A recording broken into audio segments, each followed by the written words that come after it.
Jeg står her i dag, fordi de tre fodboldklubber på Frederiksberg, FB, FA 2000 og KB har taget sådan et fælles initiativ, hvor man laver fælles træning for pigerne. Jeg synes, det er mega fedt. Dem, som normalt kæmper mod hinanden på banerne, også kan træne sammen. Man kan få flere kammerater, nye kammerater, men trænerne også kan lære noget af hinanden og se, hvordan de andre gør det.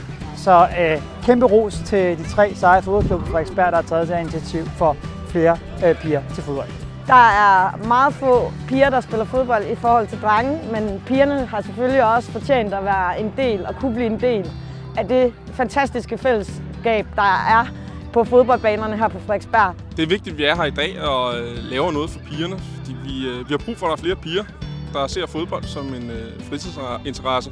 Fodbold er det sjoveste spil, og det skal pigerne også have lov til at opleve. Vi skal have lige så mange piger ind, som vi skal have drenge til at gå til fodbold. Og det er et fælles projekt, som vi arbejder på i de tre klubber over de kommende 2 år. Og derudover så rækker det yderligere ud i fremtiden. Rigtig mange piger, især de mindreårige piger i alderen 3-4-5 år, har vi behov for. Jamen, det er et stort samarbejde mellem de tre klubber, og det er jo bare fantastisk, at vi kan samle os alle sammen her i dag på Frederiksberg, og også de følgende mange fredage, for ligesom at gøre opmærksom på, at fodbold det er altså også for piger, og vi vil rigtig gerne have fat i alle sammen derude. Forældrene især, I skal se det her, det er fantastisk, det er godt for jeres piger. Sæt i gang.